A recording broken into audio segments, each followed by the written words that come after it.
Definitions of Sharia economy. Economy is a part of the social science that studies about the behavior of the economic people toward to the decisions made. Economic science study how society make the choice on limit resource to meet an infinite human need. By Muhammad Abdul Manan, Islamic economy is a part of the social science that studies about the economic problem in society and suitable with Islamic Sharia. The Islamic economy is a study of economic based on the principle of Islamic Sharia based on Al-Quran and Hadith. In the next slide, I'm going to talk about Muamalat. Muamalat, also Muamalat in Arabic. Muamalat, literally transaction or dealings, is part of Islamic jurisprudence or fiqh. The word muamalah describes one activity about another person or some people in order to meet each other's needs. According to Muhammad Yusuf Musa, a judgment that muamalah is the regulation from Allah Subhanahu wa Ta'ala to be followed and obeyed in society to safeguard human interests. According to Rasida, muamalah is to exchange useful goods or things predetermined means. Muamalah in Islam is an activity that regulates the living ordinance of your fellow human being to fulfill the need of daily living.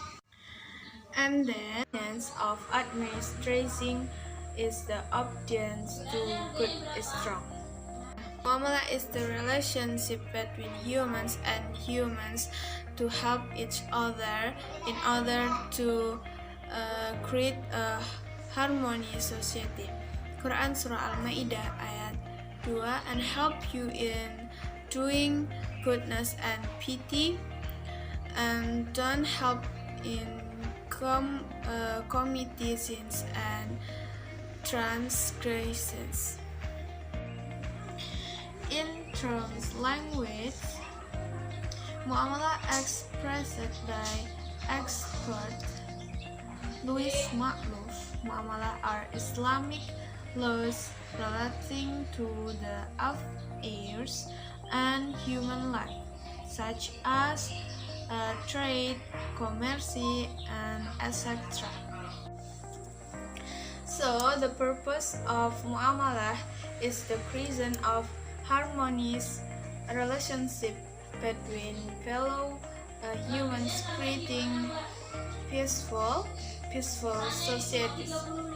As for this relationship as association, helping one another in the ordinary. From the various definition of muamalah, is it understood that muamalah is all the regulation covering the relationship between human beings, both of the same religion and not of the same religion, between human and their life, and between humans and the surrounding nature. Okay, I will continue the group presentation on the next slide. The form of muamalah practice is buy and sell, where the traditional market become one of the place of buying and selling goods or service activities happen. The example of service activity on muamalah practice such as beca, porter, and meat grinding service. In the process of muamalah, there are some terms of buying and selling. The first transaction between buyer and sellers are carried out without forcing, and then the goods and service aren't haram or forbidden. It must be useful or helpful and one's own. Traditional market is a market that managed with a management that more traditional rather than modern market. The characteristics of traditional market are: the first, there is a bargaining system between buyers and sellers. Traditional markets are owned, ruled, and managed by its own regional government. And then third, the majority of goods and services offered are local production. And then the last, the location of traditional markets are near residential area, therefore residents can access it easily. According to the Indonesian Ministry of Trade, traditional market is the maintained container of selling primary needs product, which is produced by economy agents called small, medium, and micro. Okay, on the next slide, I will explain about traditional market during of pandemic COVID-19. And this pandemic COVID-19 is affected the condition of traditional market. In this condition, sellers and buyers are required to adapt with virus COVID-19.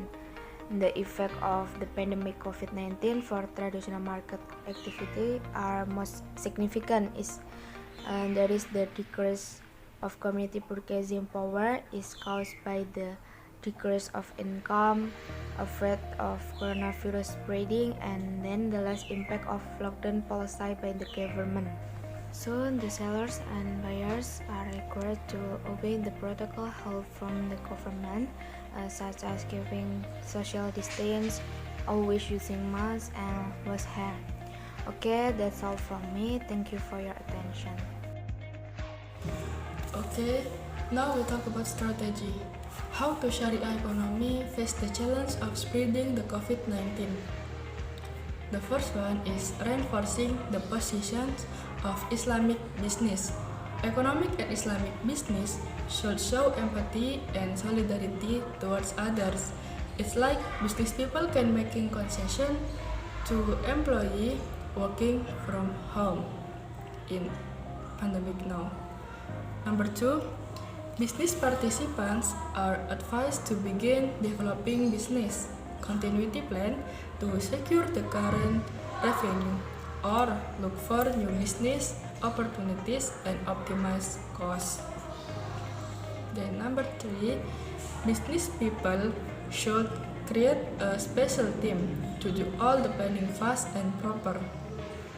Number 4, take benefit of government aid in dealing with the spread of COVID-19. It's like BPJS, PKH, or the release of electricity tariffs. Business people can take benefit from there. Okay, next we talk about the economic and Islamic business role in tackling the impact of the crisis on COVID-19. There are 7 activities associated with economic activity. Number 1, direct cash assistance, or in Indonesia is BLT, bantuan langsung tunai. Number 2, help and protect each other. Why? To accelerate crisis recovery. Number 3, tax and zakat harmonizing. The meaning is accommodate zakat as a tax deduction. Number 4, business capital assistance at a time of crisis. Back to number 2, if you help each other, especially in business, your crisis will be resolved. So your business will be fine and will be safe because you are help and protect each other. Then number 5, loan of Qardul Hasan and CSR. The CSR is company commitment or the business work to contribute to that economic development. Number 6, increase in economic literacy and Islamic finance. And the last, number 7, financial developments of Islamic technology. It's like the online market and others technology. Next, my friends will be explain. The role of the Islamic economy in managing the effect of COVID-19. 1.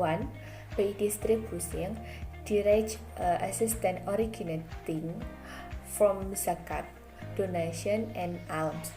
This activity can be contributed by business as well from the community who can help. 2. By strengthening wakaf in the form of cash wakaf, product wakaf, and wakaf to support Islamic infrastructure in Indonesia. 3. Through superior business capital assistance for the business sector or micro, small, and medium enterprise. 4. With the Qardul Hasan contract allows a loan found agreement to the consumer provide the participant of the loan received at the agreed time, either in cash or in installment.